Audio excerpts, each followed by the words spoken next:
우리 그리스도인들이 살면서 가장 많이 짓는 죄는 뭘까요? 또 그렇게 죄를 지으면서도 죄인 줄 모르는 것이 있다면 과연 뭘까요? 바로 비판입니다. 누군가를 비판하고 누군가를 정죄하는 것, 그걸 얼마나 많이 하는지 모릅니다. 그런데도 불구하고 내가 누군가를 비판하는 그 일을 죄라고 여기지 않는 순간도 굉장히 많습니다. 그러나 오늘 우리는 분명히 알아야 합니다. 남을 비판하는 것, 비난하는 것, 그것은 죄입니다. 그것도 단순한 죄가 아니고 가벼운 죄가 아니고 불신앙의 죄라는 사실을 우리는 잊지 말아야 합니다. 오늘 본문 역시 예수님은 제자들에게 말씀하십니다. 비판하지 말라. 그러므로 오늘 말씀을 통해서요, 비판하지 말라는 의미가 뭔가를 첫 번째 생각해보고, 그 다음은 비판은 왜 불신앙이라는 죄에 해당이 되는가라는 부분을 함께 생각해 보려고 합니다. 그래서 오늘 말씀을 통해서 우리 모두가 한 주간 맺어야 하는 열매는 결코 누구도 비판하지 않는 성도로 살아가는 것, 그것이 오늘 설교를 통해 우리 모두가 맺어내야 하는 열매이어야 할 것입니다. 예수님은 제자들에게 비판하지 말라고 말합니다. 묻습니다. 비판은 나쁜 겁니까? 예수님은 비판하지 말라고 말씀하셨습니다. 과연 그 이유는 뭘까요? 비판이 나쁜 거고 또 비판이 잘못된 것이기 때문일까? 과연 그럴까요? 사실은 비판 자체가 나쁜 건 아닙니다.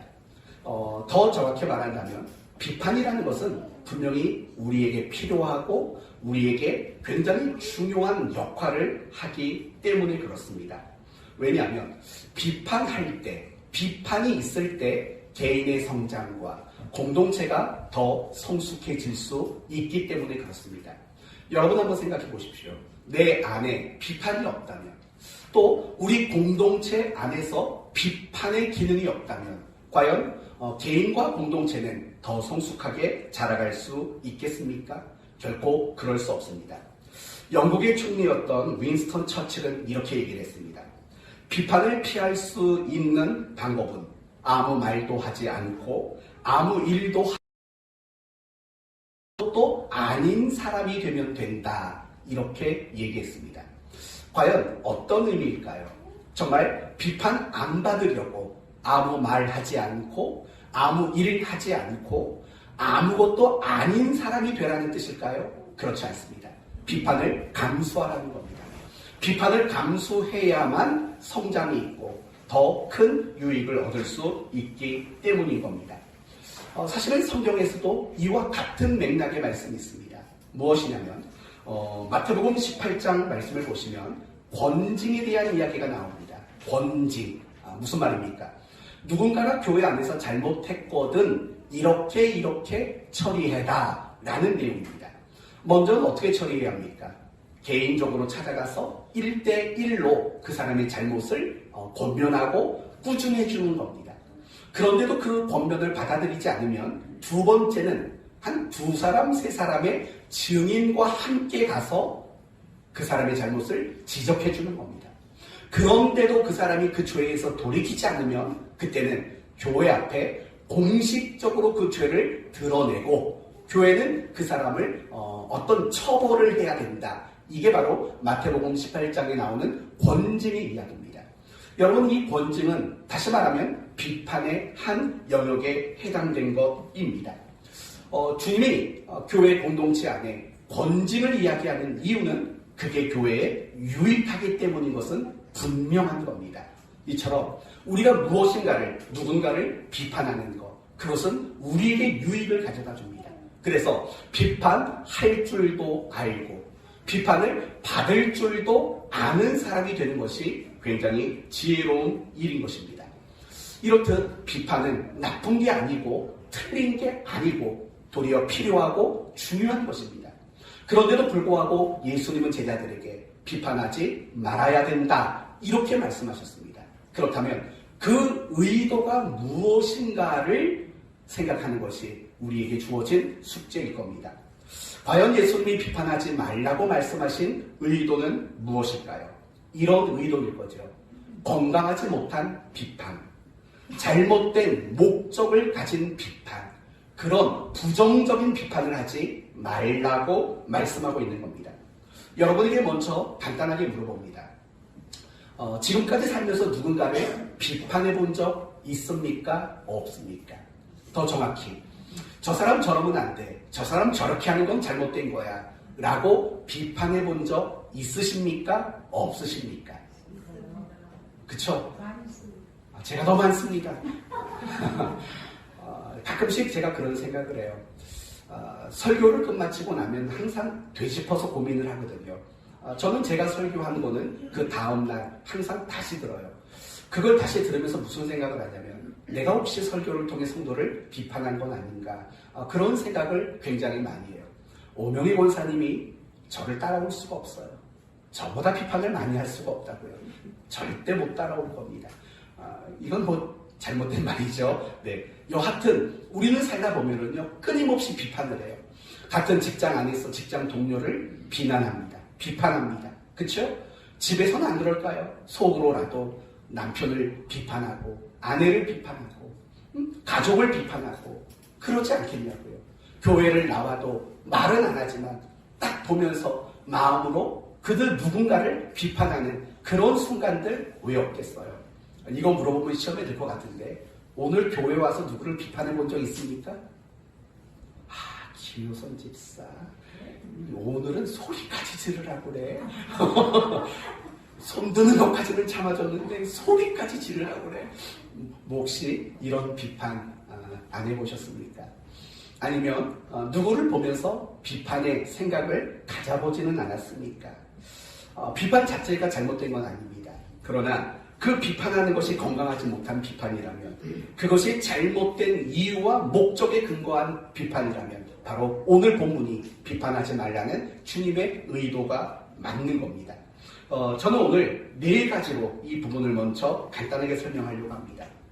첫째는요, 예수님이 비판하지 말라고 하신 내용은 이런 겁니다. 누군가를 보면 우리는 속으로 못마땅할 때가 있어요. 그렇죠? 못마땅할 때가 있다고요. 그렇죠? 괘씸할 때가 있어요. 그런 것을 정당화하기 위해서 그것을 비판이라는 방법으로 사용할 때가 있다라는 거예요. 예를 들면 요한복음 12장을 보시면 예수님이 나사로의 집에서 식사를 하고 계셨어요. 그때 나사로의 동생이 누구죠? 마리아가 향유를 예수님의 발에 붓고 머리카락으로 예수님의 발을 닦았다고요. 그때 제자들, 특히 가룟 유다가 이 향유를 부은 마리아를 비판합니다. 뭐라고 비판한 줄 아십니까? 이렇게 말합니다. 이 향유를 팔아 어찌하여 300데나리온에 팔아 가난한 자들에게 주지 아니하였느냐? 이렇게 비판을 한다고요. 그러니까 이 향유를 부은 마리아의 행동이 잘못됐다고 말하는 거예요. 이거 300데나리온인데 우리 식도로 말하면은요, 이거 한 3,500만 원짜리인데 이걸 팔아가지고 가난한 자들한테 나가주면 얼마나 좋았겠어 라고 비판을 한다고요. 그런데 여러분, 이 가룟 유다가 마리아를 비판하는 진짜 의도가 뭔지 아세요? 진짜 이유는요, 못마땅한 거예요. 그 다음 구절에 이런 말이 나와요. 이렇게 말하면 가난한 자들을 생각함이 아니오. 그는 도둑이라. 돈꾀를 맞고 거기 넣은 것을 훔쳐 가리어라. 이렇게 말한다고요. 그러니까 겉으로는 뭐라고 말하냐면 가난한 자들, 막 눈물을 흘렸는지 모르겠어요. 가난한 자들, 그들에게 나눠주면 얼마나 좋냐? 왜 여기다 다 쏟아버리냐? 라고 비판했지만 실상은 못마땅한 거예요. 괘씸한 거예요. 왜냐하면 그걸 팔아 돈으로 바꿔서 줬으면 그게 누구 차지가 되는 겁니까? 내 차지가 되는 거거든요. 자기가 훔쳐갈 목돈이 되는 거거든요. 그런데 그렇지 못한 거예요. 그러니까 간단히 말하면 뭐냐면 내가 기분 나쁜 거예요. 내가 기분 나쁘고 내가 너무 못마땅해요, 저 사람이. 그래서 정당한 방법으로, 옳고 그름이라는 방법으로, 비판이라는 방법으로 사용을 한 거죠. 어쩌면 우리가 누군가를 비판하는 거는요, 참 겉으로 보기에는 참 공의로워 보여요. 그렇죠? 옳으냐 그러냐. 그런데 진짜 속셈은요, 괘씸한 거예요. 내가 기분 나쁜 거예요. 근데 나 기분 나빠, 당신 그러지 마 라고 할 수 없으니까 공의로운 방법인 척 하면서 우리는 비판을 한다고요. 이 말에 동의하십니까? 그런 경험이 있으신가요? 없으신가요? 있죠. 왜 없겠어요? 저도 얼마나 많이 그랬는데요. 기분 나쁜 거 그대로 표현하면 수준 낮은 사람처럼 보일까봐 성경 말씀에 이런 그런 식의 비판을 하지 말라고요. 내가 기분 나쁘고 내가 괘씸하고 내가 정말 저 사람이 못마땅한 것을 아닌 척, 정당한 척, 합리화하는 척 하며 하는 비판, 그런 거 하지 말라는 뜻입니다. 두 번째는요, 음해 또는 누군가를 깎아내리기 위한 비판을 하지 말라는 뜻이에요. 여러분 에스더서를 아실 거예요. 이 에스더를 보면 하만이라는 사람이 등장을 합니다. 그런데 이 하만이 누구를 굉장히 싫어했어요. 그 사람이 누구죠? 모르드게예요. 모르드게. 왜 이 사람을 싫어했냐면요, 모르드게는 자기에게 굽신거리질 않았어요. 막 아양을 떨지 않았어요. 굉장히 올곧은 사람이었어요. 그러니까 자기한테 막 굽신거리지 않고 아양을 떨지 않으니까 너무 기분이 안 좋은 거예요. 그래서 어떻게 하냐면 왕을 찾아가요. 그리고 왕에게 이런 식으로 말을 해요. 왕이시여, 이 유다 백성들은 왕의 말에 복종하지 않는 백성들입니다 라고 참소를 해요. 음해를 한다고요. 그러니까 왕이 화가 나죠. 그렇다면 여러분, 이 하만이라는 사람이 왕에게 찾아가서 유다 백성들을 그렇게 비판하고 했던 이유는 뭘까요? 그들을 죽이고 싶은 거죠. 그들을 깎아내리고 싶은 마음에서 그런 비난을 했다라는 거예요. 우리도 가만히 보세요. 우리가 누군가를 비난하는 걸 보면은요, 다 그런 목적이 있어요. 저 사람을 자꾸 끌어내리는 거예요. 그 사람을 깎아내리기 위해서. 그래서 그렇게라도 그 사람에게 복수하고 싶은 마음에서 우리는 정당한 방법인 것이냐, 비판이라는 것을 사용할 때가 많죠. 바로 그런 이유로 비판하지 말라는 거예요. 세 번째, 자신의 죄나 허물을 감추기 위한 목적으로 비판하지 말라고 말해요. 요한복음 8장을 보시면 가늠하다가 현장에서 붙잡힌 여인의 이야기가 나와요. 그 사람들이 예수님에게 이렇게 묻습니다. 이 여자 어떻게 할까요? 이 여자 어떻게 하면 좋을까요? 여러분, 법대로 말하면 예수님은 뭐라고 대답해야 됩니까? 돌로 쳐 죽여라 라고 말한 게 맞아요. 왜냐하면 그 당시 법이 간음에서 붙잡힌 사람들은 돌로 쳐 죽이라는 법이 있었기 때문에 그래요. 그때 예수님은 이런 말을 해요. 죄 없는 자가 먼저 돌로 쳐라 라고 말을 한다고요. 그렇다면 예수님이 그렇게 말씀하신 이유는 뭘까요? 이유는 이런 거예요. 너희는 왜 지금 비판이라는 돌멩이를 들었냐? 너희가 비판이라는 돌멩이를 들은 것은 너희 안에 무엇을 감추기 위함이다? 죄를 감추기 위함이다. 그러니까 예수님의 그 말을 듣고 모두가 다 돌을 내려놓고 도망가게 되는 거죠. 사실 우리도 마찬가지인 거예요. 우리가 누군가를 비판하는 것은요, 뭐냐면 내 흠과 나의 잘못, 그것을 감추려는 속셈이 항상 그곳에 있어요. 여러분, 남을 비판하기 좋아하는 사람은 완전한 사람이 아니에요. 여러분, 잘 생각해봐요. 여러분 주변에 남의 얘기하는 거 좋아하는 사람이 있죠. 아우, 당신만 알고 있어. 맨날 당신만 알고 있으래요. 당신만 알고 있어. 저 사람이, 저 여자가, 저 남자가, 저랬대. 그렇게 남의 얘기 좋아하는 사람은요, 완전한 사람이 아니에요. 그런 사람일수록 어떤 사람이냐면 흠이 많은 사람이에요. 감출 게 굉장히 많은 사람이에요. 여러분, 남의 흠이 잘 보이는 이유가 뭘까요? 왜 자꾸 남이 잘못하면 그 잘못한 걸 꿰뚫어 볼 수 있는 안목이 생겼을까요? 이유는 간단해요. 그 죄가 내 안에 있기 때문에 그런 거예요. 우리는 누군가를 보면 눈빛이 흔들려요. 그럼 대번에 이렇게 말하죠. 너 뭐 잘못한 거 있지? 왜 우리는 그렇게 말할 수 있습니까? 내가 그런 경험이 있고 나도 그러고 있거든요. 그거 아는 거예요. 좀 더러운 얘기지만 막 식은땀 흘리고 안절부절하는 사람 보면 뭐라고 말하겠어요?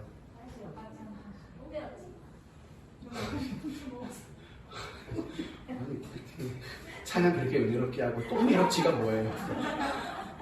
아무튼 우리는 그렇게 말한다고요. 왜 그러냐면 나도 그러니까 그래요. 이렇듯 우리가 누군가를 비판하는 목적은요, 나는 흠이 없는 사람인 양, 나는 그런 잘못이 없는 사람인 양 비판을 한다고요. 그런 거예요. 정말 누가 어떤 잘못을 할 때 유독 그 잘못을 비판하기를 좋아하면은요, 그 사람한테 거의 그 죄가 있을 확률이 굉장히 많아요. 그렇지 않을까요? 그렇지 않고는 그 흠을 볼 수가 없는 거거든요. 그렇지 않고는 그 사람의 잘못이 내 눈에 뜰 이유가 없거든요. 그런 방법으로, 그런 이유로 비판하지 말라는 거예요. 네 번째는요, 내 신앙을 과시하기 위한 목적으로 비판하지 말라고 말씀하시는 거예요. 누가복음 18장을 보면요, 바리새인과 세리가 성전에 올라가 기도를 합니다. 그때 바리새인은 어떻게 기도하냐면 이렇게 기도합니다. 나는 다른 사람들 곧 토색, 불의, 간음하는 자들과 같지 아니하고 이 세리와도 같지 아니함을 감사하나이다. 여러분, 지금 이 세리를 비판하고 있어요. 토색, 불의, 간음하는 자들과 같지 않다고 비판하고 있다고요. 그건 뭐예요? 나는 잘났소, 나는 실력이 좋소, 나는 신앙의 수준이 높소, 그거예요. 결국 우리가 남을 자꾸 비판하는 이유는 뭐냐면 나는 적어도 그 사람보다는 낫다는 거예요. 여러분, 바리새인들은요, 누군가를 비판하는 걸 굉장히 좋아했던 사람들이에요. 특히 예수님을 비판하는 걸 굉장히 좋아했어요. 안식일에 못할 일을 합니다. 어떻게 죄인들과 같이 밥을 먹습니까? 어떻게 부정한 사람의 몸에 손을 댑니까? 온갖 비판을 쏟아부었다고요. 그러면 여러분 생각해봐요. 바리새인들이 왜 그토록 예수님을 비판했을까요? 이유가 뭘까요? 그들의 율법에 대한 충성심 때문일까요? 아니에요. 예수님을 비판한다는 것은 결국 예수님보다 자기가 어떻다는 거예요? 우월하다는 거예요. 더 낫다라는 거예요. 그것을 사람들에게 보이기 위해서 비판이라는 방법을 동원했다고요. 근데 우리도 마찬가지인 거예요. 누군가를 비판하는 이유는 뭐냐면요, 나는 그 사람과 수준이 다르다는 거예요. 나는 그 사람보다 훨씬 더 낫다라는 거예요. 그런 의도로 누군가를 비판하지 말라라고 말을 하는 거죠. 그럼 여러분 생각해 봐야 돼요. 여러분이 누군가를 비판할 때 못마땅해서 그 못마땅한 것을 표현할 수는 없으니까 정당하기 위해서 비판한 적은 없는지, 누군가를 깎아내리려고 저 사람 나쁜 사람 만들려고 비판한 적은 없는지, 내 죄와 내 흠을 가리고 나는 마치 완전한 사람이냐 보이려고 비판하는 건 아닌지, 더 나가서 나는 믿음이 좋소, 나는 신앙이 좋소, 내 신앙의 실력을 과시하려고 하는 이유로 누군가를 비판한 것이 없는지 생각해 보십시오. 거의 대부분 우리가 남의 말을 할 때는, 우리가 누군가를 비판할 때는 사실은 이 네 가지 범주 안에 다 속할 수밖에 없는 거예요. 사랑하는 성도, 비판하지 않기를 바랍니다. 여러분이 이런 이유로 비판을 한다면 여러분에게도 유익이 없고 그 말을 듣는 사람에게도 유익이 없는 거예요. 이런 어긋난, 올바르지 못하고 건강하지 못한 비판을 하는 것은 누구에게도 유익을 줄 수 없어요. 도리어 아픔을 만들고 상처를 만들고 관계에 금을 가도록 만드는 해악에 불과한 것뿐일 거예요. 저는 여러분 모두가 비판하지 않는 성도가 되기를 바라요. 어디 가서요, 동네 아줌마들끼리 모였을 때, 아저씨들끼리 모였을 때 남의 얘기하지 마세요. 그냥 이러쿵 저러쿵 남의 말 하지 마세요. 저는 우리 그리스도인들이 이거부터 고쳤으면 좋겠어요.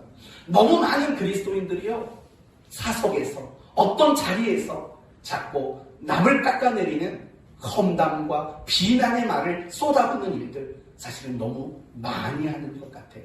그런데 어떻게 우리가 예수 그리스도의 복음을 증거할 수 있겠습니까? 전 그것만으로도 굉장히 여러분이 훌륭한 사람이라고 생각합니다. 그런 훌륭한 여러분 되십시오. 그런데 무엇보다 여러분에게 바라는 건 뭐냐면요, 내가 누군가를 비판하는 거, 그건 실력이 아니라는 걸 여러분이 꼭 알았으면 좋겠어요. 내가 누군가를 보면서 수준 높게 성경 몇 장 몇 절 근거를 대면서 그 사람을 비판하는 것, 그것도 절대로 신앙의 실력이 될 수 없다는 걸 여러분이 알아야 돼요. 누군가를 비판할 수 있는 지식과 능력과 말재주를 가지고 있다는 것, 그건 신앙의 실력이 아니에요. 신앙의 실력이 아니라고요. 예를 들어 볼까요? 요즘에도 도덕 선생님이 있나요? 학교에? 윤리 선생님인가요? 옛날에는 도덕 선생님이었는데, 그러면 윤리 도덕을 가르치는 선생님은 그 누구보다도 윤리 도덕적으로 살까요? 아니라고요. 그렇지 않다고요. 그러면 역사를 가르치는 선생님들은 역사의식을 제대로 가지고 인생을 살까요? 또 그것도 아니라고요. 그러면 신학 박사를 생각해 보세요. 여러분, 신학 박사는 다 믿음이 좋을까요? 그것도 아니라고요. 그러면 설교학 박사는 어떨까요? 설교학 박사는 설교를 잘할까요? 아니에요. 그것도 전혀 아니에요.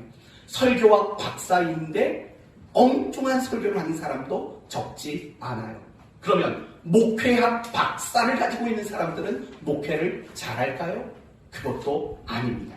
그러면 선교학 박사를 가진 분들은 전도와 선교를 잘할까요? 그렇지 못해요. 단지 어떤 지식과 어떤 학문은 잘 가르칠 수 있어요. 그렇지만 정말 그 사람이 자기의 그 전문 분야를 가지고 훌륭한 실력을 나타내며 살지는 못한다고요. 우리 신앙도 마찬가지예요. 성경을 많이 안다고 그렇게 살까요? 남을 비판을 잘한다고 믿음이 좋을까요? 결코 그렇지 않다는 거예요. 내가 올바른 판단력을 가지고 성경을 근거로 누군가를 비판을 잘한다고 해서 그 사람의 신앙이 좋다고 말하지 마셔야 돼요. 어떤 면에서는요, 그렇게 비판 잘하는 사람은 도리어 신앙과 믿음이 좋은 사람이 아닐 확률이 굉장히 많아요. 사랑하는 성도 여러분, 진짜 신앙의 실력은 뭘까요? 간단히 말하면 누군가에게 도움을 주는 사람이 진짜 신앙의 실력자예요. 누군가에게 유익을 끼치는 사람, 그 사람이 진짜 신앙의 실력자라고요. 42절을 한번 보시겠어요? 42절을 보세요.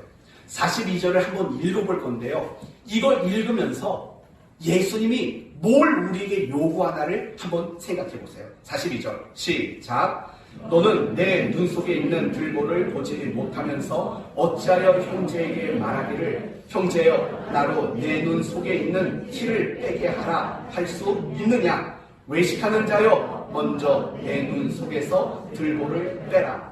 그 후에야 내가 밝히 보고 형제의 눈 속에 있는 티를 빼리라. 아멘.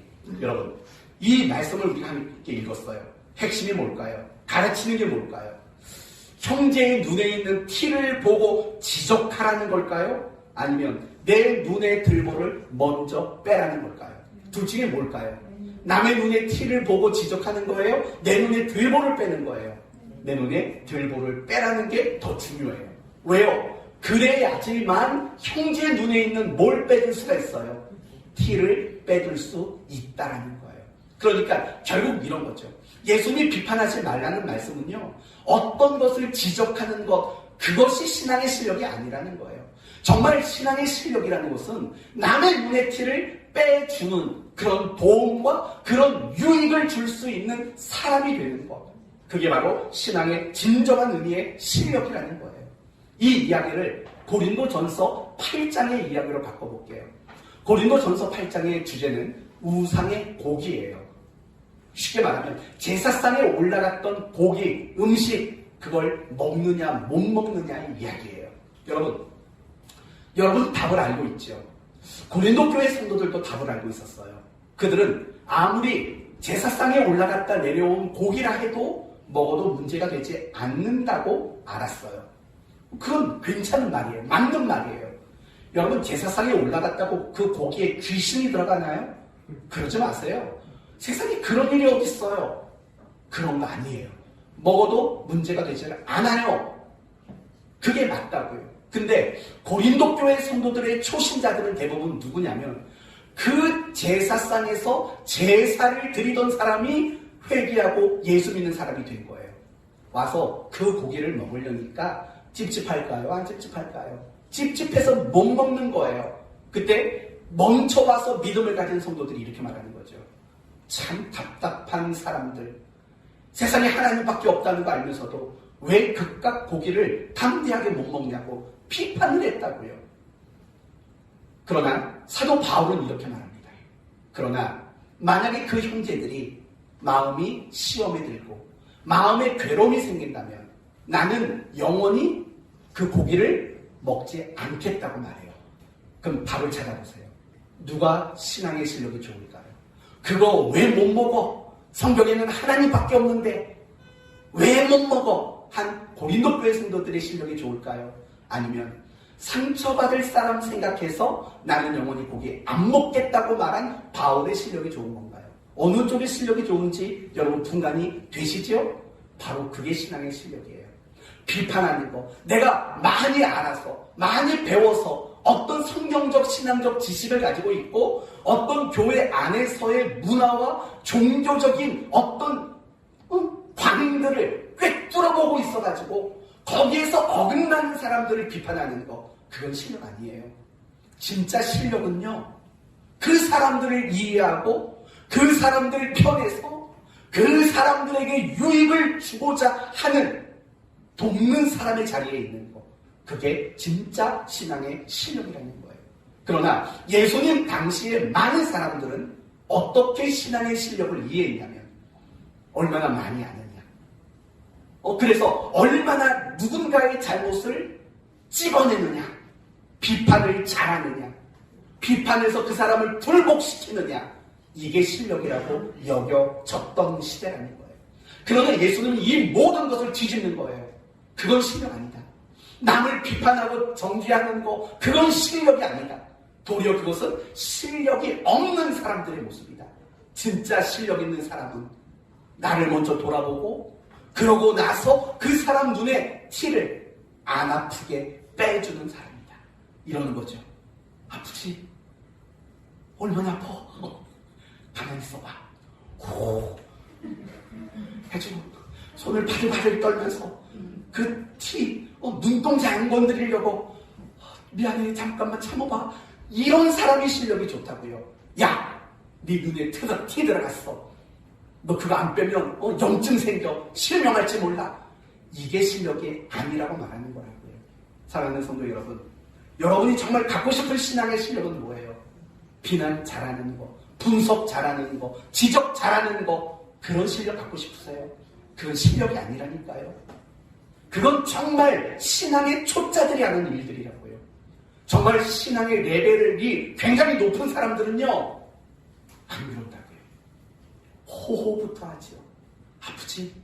잠깐만 참아, 내가 조심스럽게 빼줄게, 도와줄게. 이게 진짜 신앙의 실력이 좋은 사람이라는 거예요. 이 이야기를 열왕기상 3장의 이야기로 좀 바꿔서 설명해 볼게요. 열왕기상 3장을 보시면 창기 두 여인이 한 아기를 데리고 와 솔로몬에게 재판을 받는 장면이 나와요. 서로 다 자기예요. 근데 이게 그 당시에 이게 누구인지 어떻게 알아요? 요즘처럼 무슨 혈액형 검사가 있는 것도 아니고 어떤 유전자 검사가 있는 그런 때도 아니잖아요. 이건 난감한 문제라고요. 솔로몬이 번뜩 뭐라고 말하냐면 이 아이를 반으로 나눠 똑같이 나눠주십시오. 이게 무슨 수박도 아니고 똑같이 나눠주라고 얘기를 한다고요. 근데 여러분 그거 아세요? 솔로몬이 기브온에서 하나님께 예배를 드리고 꿈에 나타나셨잖아요. 네 소원이 뭐냐? 라고 마치 진이처럼 등장한다고요. 네 소원을 말해봐. 네 소원을 말해봐. 그때 솔로몬이 뭐라고 말하냐면요, 이렇게 말해요. 지혜로운 마음을 주세요. 지혜를 구한 게 아니에요. 지혜로운 마음을 주시는 거예요. 그러니까 이걸 조금 의역하면 이런 뜻이에요. 마음을 헤아릴 수 있는 지혜를 주십시오. 그 뜻인 거거든요. 그리고 나서 그 다음 사건이 재판 사건이에요. 그러니까 솔로몬이 반으로 나눠주라는 말은요, 그냥 나온 말이 아니에요. 솔로몬은 진짜 엄마라면 그 엄마의 마음이 읽혀질 수 있다고 판단한 거예요. 그래서 반으로 나눠주라는 말도 안 되는 명령을 했다고요. 그러자 가짜 엄마는 뭐라고 말해요? 좋습니다. 똑같이 나눠주셔야 됩니다. 라고 말한다고요. 그러나 진짜 엄마는 뭐라고 말하냐면 저 여자 주십시오예요. 저 여자 주십시오. 그 말은 뭐예요? 내가 지금까지 거짓말을 쳤다는 거예요. 내가 지금까지 거짓말했습니다. 내가 진짜 엄마가 아닙니다. 라고 말을 하는 거예요. 놀라운 말인 거예요. 그 아이를, 내 아이를 살리겠다고 내가 나쁜 여자가 되기로 작정한 거예요. 내 아이를 살리겠다고 죽을지 모르는 왕의 판결 앞에 거짓 위증을 하게 됐다고요. 그게 실력이라고요.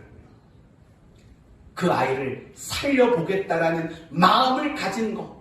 우리 식대로 말하면 저렇게 잘못하고 죄 가운데 살아가고 있는 저 성도를 붙잡아주고 이끌어주고 세워주기를 원하는 마음을 가진 사람.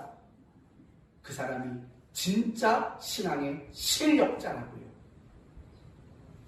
이해가 되십니까? 그런데 이상한 게 뭔지 아세요? 이상하게 신앙이 좋은 사람, 신앙이 열심이고 또 진심을 남다르게 가지고 있는 사람들이 늘 발을 헛딛는 게 비판이라고요. 이게 제일 안타까운 문제예요. 열심하는 거, 진심이 남다른 거 너무 훌륭하잖아요. 너무 귀하잖아요. 그러면 거기서 발을 어디에 디뎌야 되냐면 이 솔로몬이 재판에 나온 여자처럼 저 여자를 주십시오. 저 여자에게 주십시오. 여기로 발을 디뎌야 되는데 우리는 어떻게 발을 디냐면 똑같이 나눠주십시오. 이렇게 옳고 그름을 비판하는 곳에 우리의 발을 디딜 때가 많다고요. 우리가 정말 극복해야 될 부분이 여기에요. 성경을 배울 만큼 배웠잖아요. 성경을 알 만큼 알잖아요. 그러면 그런 수준 정도 된 여러분이라면 고기 안 먹겠습니다로 가셔야죠. 이 아이를 저 여자에게 주십시오라는 자리로 우리는 나가야 된다고요. 그게 비판하지 말아라 라는 말씀의 의미인 거예요. 비판하지 말라는 건 잘못된 목적, 올바르지 않는 건강하지 못한 비판을 하지 말라는 것이지만 더 적극적인 의미로는 뭐예요? 그 사람에게 유익을 주고 그 사람을 위하고 그 사람을 돕는 자리로 나가는 자가 되라고. 그게 바로 비판하지 말라라는 말씀의 의미라는 것을 우리는 알아야 하는 거예요. 성도 여러분, 이 설교 듣고 나면은요 자꾸 누가 잘못한 게 더 많이 보일 거예요. 이 말씀 듣고 난 다음에요 여러분은 자꾸 교회에 흠이 보일 거예요. 그럼 물어봅시다. 왜 남의 흠이 보일까? 보게 할까요, 하나님이? 왜 교회의 흠을 보도록 만들까요? 이유는 간단해요. 여러분이 돕는 자가 되라고요. 여러분이 그 사람의 흠이 보인다면 그 사람을 세워주고 잡아주고 붙들어주고 도와주고 그래서 신앙의 유익도록 만들어주라고 여러분을 그 자리로 부르시는 거라고요. 비판하라고 부르는 흠이 보인다는 건 여러분이 그 흠을 메꾸는 자가 되라고 여러분을 사용자로 부르신 거라고요. 교회가 잘못된 것을 비판하라고 여러분을 부르는 게 아니라는 거예요. 사랑하는 성도 여러분, 저는 여러분이 정말 신앙의 실력자가 됐으면 좋겠어요. 비판하는 실력 없는 하수가 아니라 비판이 아닌 감싸주고 품어주고 도와주고 유익을 주는 진짜 실력자가 됐으면 좋겠어요. 그러기 위해서 필요한 게 뭘까요? 여러분 친절한 금자씨 영화 아시죠? 가장 유명한 명대사가 뭔지 아세요? 맞아요. 정말 유명한 명대사. 그럼 어떤 내용이냐면 이 영자씨라는 영자씨예요? 미자씨예요? 영자씨죠? 감옥에 있을 때 어떤 한 전도사가 들어가가지고 성경 가리키고 신앙으로 이렇게 교화시키는 척하는 내용이 나와요. 그래서 모범수로 일찍 나온다고요. 그러니까 그 전도사가 접시에 두부를 하나 올려놓고 영자씨에게 주면서 영자씨 두부는 왜 먹냐면 이제 깨끗하고 하얀 마음으로 살라고 먹는 거래요. 먹어요. 이제 잘 살아요. 그랬을 때 딱 오더니 그 접시를 뒤집어 땅에 쏟는 거예요. 그러면서 그 전도사님을 보면서 이렇게 말하죠. 너나 잘하세요. 그게 명대사라고요. 근데 여러분 오늘 본문도 사실은 가만히 보면 그 얘기 아닐까요? 너나 잘하세요예요. 너나 잘하세요. 내 눈에 들보를 빼라고 먼저 말하죠. 내 눈에 들보가 박혀있는데 남의 눈에 티를 빼라고 말하지 않는다고요. 내 눈에 들보를 먼저 빼라고 말하고 있는 거예요. 여러분이 신앙의 실력자가 되기를 원한다면요, 스스로 그렇게 말하세요. 너나 잘하세요. 너나 잘하세요. 그렇게 말을 해야 돼요. 39절의 이야기가 그거 얘기잖아요. 39절을 볼래요? 맹인이 맹인을 인도할 수 있느냐? 내가 맹인을 인도하려면 나는 맹인이 되지 말라는 거잖아요. 40절, 제자가 그 선생보다 높지 못하나 무릇 온전하게 되지 않은 그 선생만큼은 된다요. 된대요. 그러니까 선생만큼 스스로가 먼저 되라는 거잖아요. 너나 잘하세요 라는 이야기와 다르지 않아요. 성도 여러분, 마음에 여러분이 손을 얹고 그렇게 고백해야 돼요. 남의 흠이 보여서 비판하고 싶은 생각이 들 때마다 가슴에 손을 얹으세요. 나부터 잘하자. 나부터 먼저 잘하자. 이 마음을 여러분 모두가 품으셔야 됩니다. 그게 바로 비판하지 말라는 거죠. 너나 잘하세요. 이게 바로 비판하지 말라는 의미인 거예요. 그러나 진짜 중요한 마지막 한 가지 말씀드리고 마치겠습니다. 비판이란 불신앙이에요. 불신앙. 어쩌면 이게 이해가 되지 않을 수도 있어요. 그냥 비판이 죄라고 말하면 그래요. 남 깎아내렸으니까 그게 죄지요 뭐. 남 정죄했으니까 죄지요 뭐. 이렇게 생각할 수 있어요. 그러나 그냥 죄가 아니에요. 이건 여러분이 반드시 기억하셔야 돼요. 누군가를 비판하는 거는요, 불신앙이에요. 더 정확히 말한다면 하나님께 대한 불신앙이에요. 더 정확히 말하면 이런 거죠. 하나님께서 각 사람을 향해서 하나님의 시기를 중단하지 않는 것에 대한 불신앙이라고 말할 수 있는 거예요. 다시 말하면 이런 거예요. 하나님은 어떤 일을 하실 것 같아요, 여러분? 하나님은 여러분의 인생에 함께 하세요. 그리고 끊임없이 여러분의 인생에 간섭하셔서 여러분을 하나님의 사람답게 만들어 가세요. 그 일을 하나님은 중단하지 않으세요. 계신데도 불구하고 우리가 누군가의 못남과 잘못된 것들을 하나님께 대한 불신앙일 수밖에 없어요. 이 부분을 이제 출애굽기 3장의 이야기로 설명하고 마치겠어요. 여러분, 출애굽기 3장의 이야기가 뭔지 아십니까? 하나님께서 미디안에서 광야에서 양떼를 치던 모세를 부르는 장면으로 시작해요. 모세야, 모세야. 네, 하나님. 하나님이 모세에게 이렇게 말하죠. 너는 바로 왕에게 가라. 그리고 말해라. 내 백성 이스라엘을 해방시켜주라고 가서 말해라. 이런 명령을 받게 됩니다. 그때 모세가 하나님께 반문을 하는 게 있어요. 질문하는 장면이 나와요. 그 질문이 뭔지 아세요? 바로 이 질문이에요. 당신의 이름이 뭡니까? 당신의 이름이 뭡니까? 라고 묻는다고요. 성도 여러분, 모세는 하나님을 몰랐을까요? 아니죠. 모세는 하나님을 아는 사람이지요. 그런데도 불구하고 모세는 하나님, 당신의 이름이 뭡니까? 라고 물어보는 거예요. 이건 정말 이름이 궁금해서 물어보는 게 아니에요. 이 질문은 하나님이 자기에게 애굽에게 가서 이스라엘을 해방시키라고 명령한 거에 대한 질문이라고요. 이런 식으로 묻는 거예요. 하나님, 이제 와서 왜 이러십니까? 이제 와서 왜 이러십니까? 아니, 왜 이렇게 일하십니까? 라는 말이에요. 다시 말하면, 하나님, 내가 40년 전에 했던 일 기억나세요? 내가 애굽의 왕의 자리를 포기하면서까지 하나님 내 백성, 하나님 목숨 걸었던 적 기억 안 나세요? 근데 왜 그때는 가만히 있었어요? 그때는 왜 아무 일도 안 하시다가 그때는 내가 열정도 넘쳐났는데 이제 난 80이라고요. 나의 아내는 내 백성을 구원하고자 하는 열정도 식어버렸다고요. 나는 여기 와서 양이나 치고 있다고요. 이제 와서 뭐 하는 거예요? 이렇게 따져 묻는 게 하나님 이름이 뭡니까? 라고 묻는 거예요. 그때 하나님의 대답은 뭐죠? 나는 라고 말해요.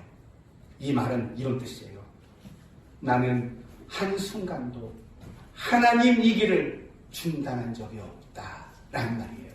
이 말을 더 쉽게 말하면 이런 말이에요. 나는 단 한순간도 내 백성 이스라엘을 생각하는 것, 위하는 것, 그들을 돌보는 일 중단해 본 적이 없다라는 거예요.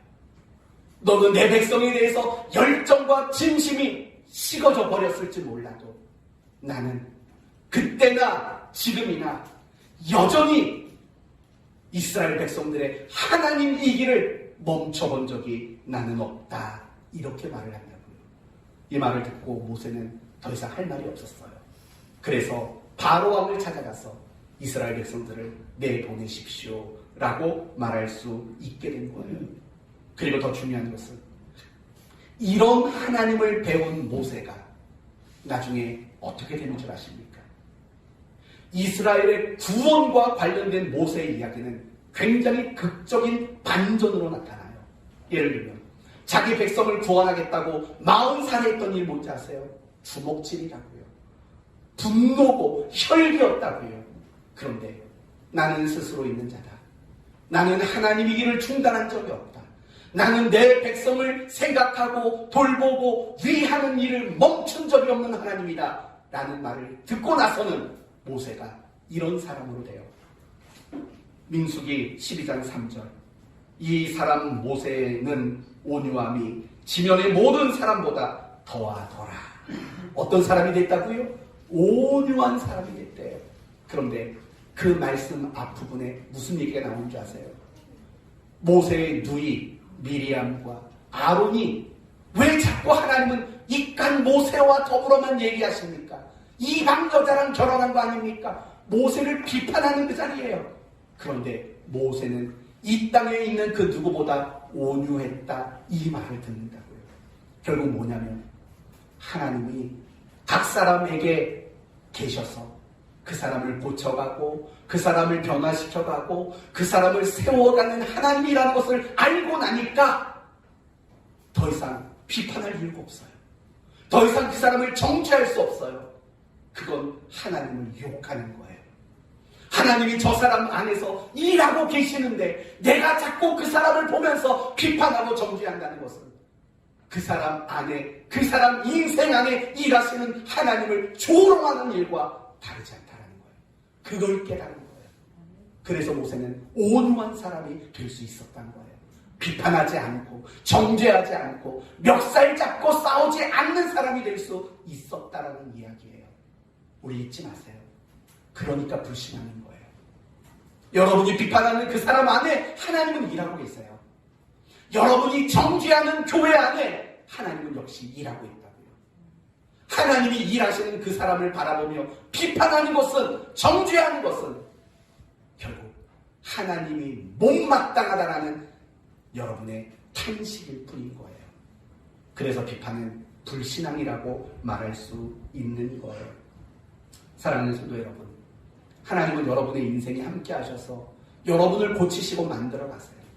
그렇듯이 하나님은 다른 누군가의 인생에도 함께 하셔서 그 사람을 고치고 변화시키고 만들어가는 일을 하신다고요. 그래서 비난하지 말라는 거예요. 그러면 불신앙이라는 거예요.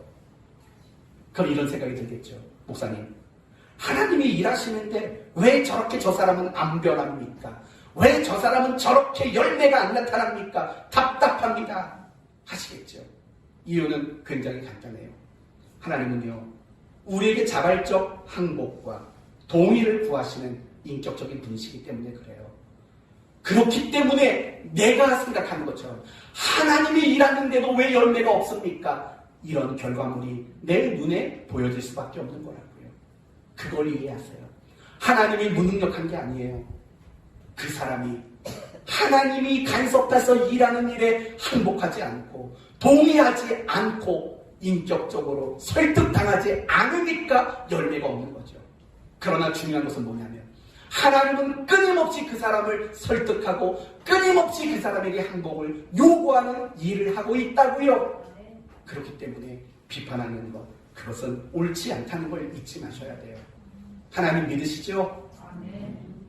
그러면 비판하면 쓰겄어요? 안 쓰겄어요? 비판하면 안 돼요. 말씀 마치겠습니다. 비판이란 필요해요. 단 건강한 비판, 긍정을 위한 비판, 올바른 비판, 사랑에 묻어있는 유익을 생각하는 비판 분명히 필요합니다. 그러나 잘못된, 건강하지 못한 여러 가지 이유로 비판하는 것은 하면 안 됩니다. 그리고 누군가를 비판 잘하는 것은 논리적인 사람이 아니라 수준 떨어지는 사람이라는 걸 잊지 마십시오.